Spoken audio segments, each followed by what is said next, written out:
political stability หรือการมีเสถียรภาพทางการเมืองคือคำที่มีความหมายสำคัญต่อการตัดสินใจลงทุนของนักลงทุนต่างชาติท่ามกลางความผันผวนทางการเมืองและเสถียรภาพที่เปราะบางของประเทศไทยความเชื่อมั่นของภาคธุรกิจและการลงทุนเริ่มสั่นคลอนวิกฤตความเชื่อมั่นและนโยบายกำลังผลักดันให้เศรษฐกิจไทยกำลังเข้าสู่ทางตันและความกังวลว่าเส้นทางนี้อาจจะนำไปสู่การยุบสภาและเลือกตั้งใหม่ในปีหน้าได้หรือไม่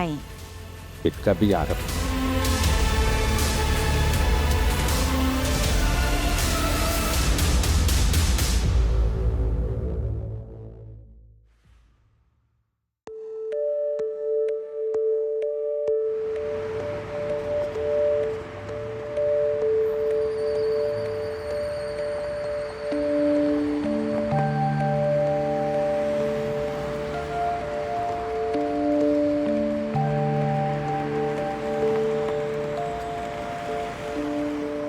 ในมุมของนักลงทุนญี่ปุ่นนะคะนายอิชิโร่อาเบะประธานเจโทรคนล่าสุดได้ให้สัมภาษณ์กับทางกรุงเทพธุรกิจค่ะว่านักลงทุนญี่ปุ่นไม่ได้สนใจระยะสั้นของภาพรวมการเมืองไทยแต่ว่าเขาให้ความสำคัญกับการเมืองในระยะยาวมากกว่า I don't think stable or unstable either affect the decision of the investors because Thailand in the long term are very much committed to foreign direct investments compared to other countries actually. So this trust is still strong until now, I think so. Investors look at a little bit longer term. And of course, this is not a matter foreign people decide. This is a matter of Thailand people decide. So foreigners anyway will adjust to the result of the structure of the government. ในช่วงทศวรรษที่ผ่านมานะคะประเทศไทยเป็นจุดมุ่งหมายในการลงทุนของญี่ปุ่นมาโดยตลอดค่ะโดยถ้าไปดูตัวเลข FDI ของญี่ปุ่นที่มาลงทุนในภูมิภาคเอเชียตะวันออกเฉียงใต้ก็จะพบว่าการลงทุนของญี่ปุ่นในไทยเนี่ยอยู่ที่ราวๆ 22% และการลงทุนของญี่ปุ่นนะคะก็คิดเป็นราวๆ 36% ของเม็ดเงินลงทุนจากต่างชาติที่เข้ามาลงทุนในประเทศไทยโดยญี่ปุ่นเริ่มต้นเข้ามาลงทุนในประเทศไทยในช่วงปี 1960ซึ่งถือว่าเป็นประเทศแรกๆที่เข้ามาลงทุนในภูมิภาคเอเชียตะวันออกเฉียงใต้ประเทศไทยในขณะนั้นสามารถดึงดูดเม็ดเงินลงทุนจากญี่ปุ่นได้ในฐานะประเทศเศรษฐกิจที่มีศักยภาพสูงในภูมิภาคจากเศรษฐกิจที่เติบโตสูงเฉลี่ยปีละ 5% ค่าจ้างแรงงานที่ต่ำโครงสร้างพื้นฐานที่ดีและการเมืองที่มีเสถียรภาพแต่ทศวรรษปัจจุบันเศรษฐกิจไทยเผชิญกับปัญหารุมเร้าทั้งเศรษฐกิจไทยที่โตเฉลี่ยต่ำอยู่ที่ราวๆ 2%สังคมสูงวัยหนี้ครัวเรือนและความไม่แน่นอนทางการเมืองและการเติบโตของเพื่อนบ้านที่ดึงดูดนักลงทุนโดยเฉพาะเวียดนามและมาเลเซียที่กลายเป็นจุดหมายการลงทุนใหม่ของญี่ปุ่นแต่แม้จะมีประเทศอื่นๆในอาเซียนที่ดึงดูดใจแต่ว่าในสายตาของนักลงทุนญี่ปุ่นไทยก็ยังคงมีจุดแข็งในความสัมพันธ์ที่ยาวนานกับญี่ปุ่นมากกว่าประเทศอื่นโดยเฉพาะในอุตสาหกรรมยานยนต์ของญี่ปุ่นท่ามกลางความท้าทายจากคู่แข่งอย่าง EV จีน We have a long history of investments. We means Japan and ASEAN countries. And as you said, at this moment, yes, Vietnam has a kind of thrust of economy. But when we look at the long term, I think that Thailand is number one in terms of the accumulation of investment from Japan to here. So in Thailand, there is a lot of supporting industries which are raised by both Thai local industries and Japanese investors. So it takes a long time, like 20 years, 30 years, to create and maintain this kind of supporting industries. So I'm very confident and optimistic about the Japanese investors' commitment to Thailand. Yes, Vietnam is growing, and some investment are going to Vietnam. But this investment go not from Thailand, but from Japan. The kind of new investment are going to Vietnam. And Malaysia, yes, they are strong in, for example, high-tech industries, where they have resource and energy. Indonesia, yes, they have a huge population and resource and energy also. So each country has their own strengths. But Thailand's, I think, are kind of a strongest advantage in terms of the manufacturing or related services etc. And the number one strength is, as I said, the accumulation of industry and kind of confidence or trust Japanese people have in Thailand. This is, I think, the strongest among the ASEAN countries.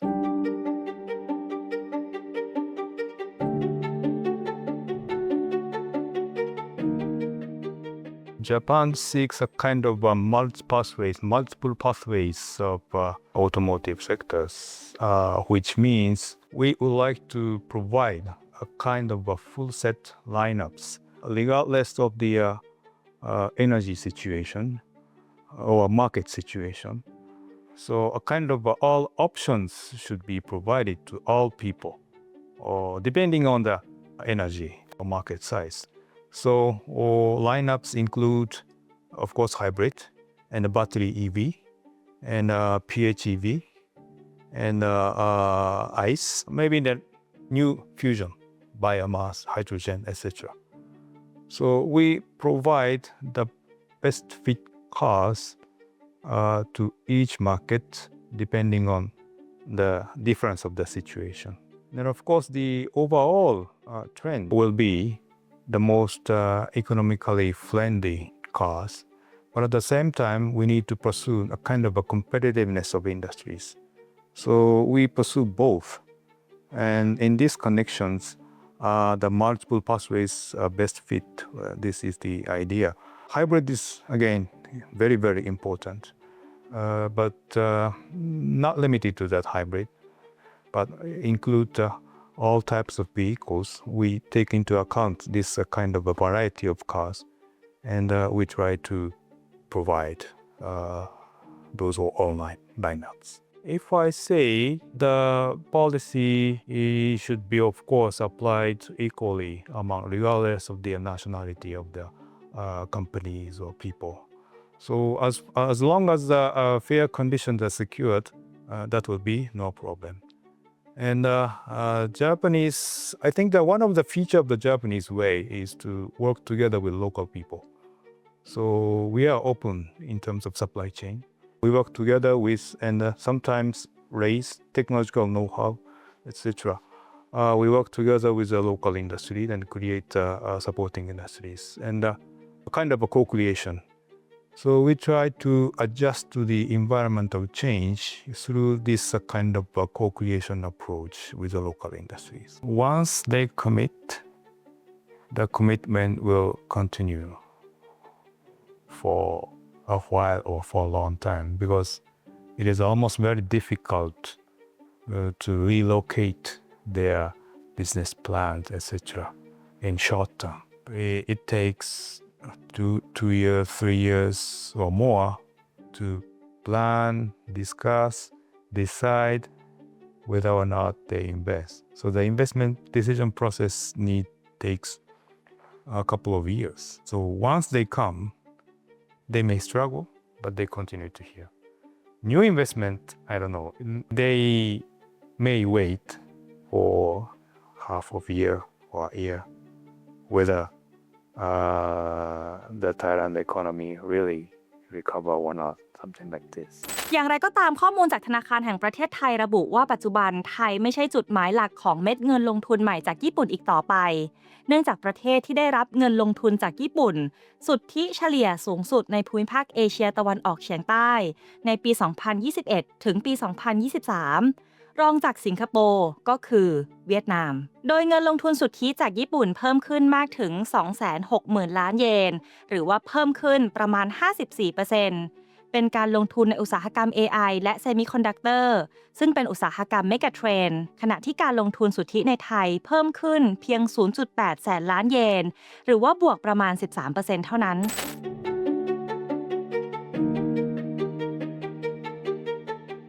ภาพรวมทั้งหมดนี้นะคะก็ส่งผลทำให้การลงทุนของญี่ปุ่นในไทยตกลงไปเป็นอันดับที่ 3 ค่ะในขณะที่ถ้าเราไปดูความท้าทายจากทั่วโลกตอนนี้เขาก็กำลังคุยกันถึงเรื่องของ Green Economy เศรษฐกิจสีเขียวแล้วก็ Digital Transformation นะคะสิ่งนี้ก็เป็นสิ่งที่นักลงทุนญี่ปุ่นให้ความสนใจเช่นเดียวกันแต่สิ่งที่สำคัญมากไปกว่านั้นก็คือญี่ปุ่นต้องการการลงทุนทิศทางที่แน่ชัด จากนโยบายของประเทศไทยและการส่งเสริมการพัฒนาทักษะแรงงานของไทยด้วยค่ะ Regarding green transformation or digital transformation, yes, this is also the areas in which Japanese industries start working together with the local industries. Regarding the green transformation, Japanese companies are strong in, for example, the efficient energy use, or they provide some services to local manufacturings to visualize the amount of the consumption of energy. At the same time, provide a kind of a know-how system to how to reduce or provide a kind of a optimization of the usage of the energy. So this is one way of approach. Now, of course, renewable energy or grid management system of the grid. Those areas are also what the Japanese companies can provide. And digital transformation also. Again, visualization of the manufacturing process in factories. This is the first step. And how to create a kind of best mix of human resources and digital resources. These kind of proposals are undertaken by Japanese companies. And some of Japanese startups are very strong in these areas. So they start coming here, work together with their Thailand large corporation as well as Thailand startups. So as JETRO, we would like to push this kind of a new collaboration. Actually, what you mentioned are exactly what Japanese industries appreciated very much in here. Yes, one-stop services is very important because the coordination among ministries sometimes are big issues for foreign investors. But here in Thailand, thanks to the effort of BOI, we are very happy about the one-stop services. And digitization of the government procedure. This is another point what the Japanese companies very appreciate. No specific request, but if I were to say kind of predictability of the policy decisions, this is very, very important. I'm not saying that Thai government does not have. Thai government actually has, and I expect please continue to secure this predictability of the decision making. Reskilling is very important. I think the Thailand is already production base and the export base, but in order to upgrade this to a kind of an ecosystem for foreign investors, I think the infrastructures, including hard infrastructure and soft infrastructure, such as the human skills, are very, very important. And this is something that private sectors need the cooperation from the public sectors. So all the reskillings or abundant human resources in terms of skills are very important, and this is one of the expectation of our industry toward the Thai government. Not specific, but as you said, in terms of collaborating in new areas, the skills in digital area, knowledge about the positive impact of, for example, energy saving or green transformation, these kind of skills or know-how would be important. In the past, most consultations are in manufacturing sectors, auto parts or industrial device, etc. Now the sectors are diversified. Of course, Thailand economy grows, especially the income of the people in metropolitan Asia continue to grow. So this provides new opportunities for new Japanese investors.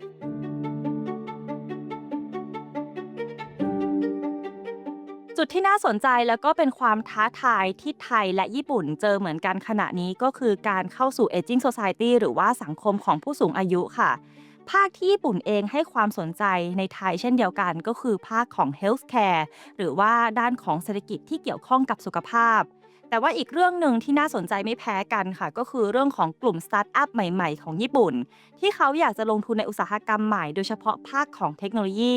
ซึ่งเจโทรก็ยอมรับนะคะว่านี่เป็นงานที่ยากในการที่จะเชื่อมบริษัทของญี่ปุ่นให้เข้ากับ local partner ของประเทศต่างๆค่ะและสิ่งที่สำคัญก็คือเป็นโจทย์สำคัญของภาครัฐไทยเลยนะคะว่าเราจะสามารถสร้างระบบนิเวศอย่างไรของไทยให้เอื้อต่อการอยากลงทุนของนักลงทุนจากต่างชาติ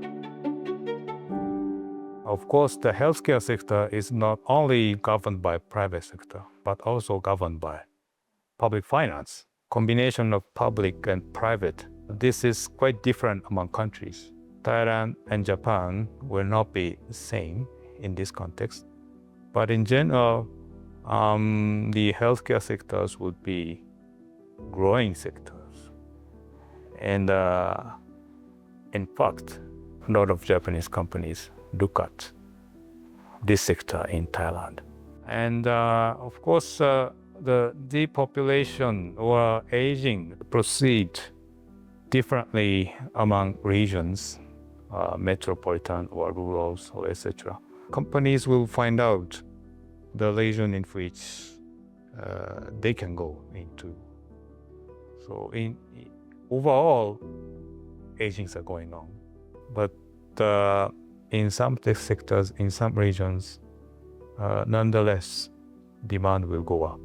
But the hurdle for them is partnership. Whether they can find a good partner in Thailand is very much important. So JETRO is trying to create a kind of a best match of Thailand companies and Japanese startups. This is not an easy task because the two entities are very kind of wants are quite different sometimes. From Japanese side, the startups with technologies very kind of many startups have their own technologies. And this relating to digital technologies, so the visualize of the CO2 reduction, digital technologies with the data collections, and combined with data analysis. And so this kind of real-time data is sometimes important for large Thailand companies. And CO2 reduction is important for the entire supply chain of manufacturing here. So there are many combination of tie-up between startups and large industries.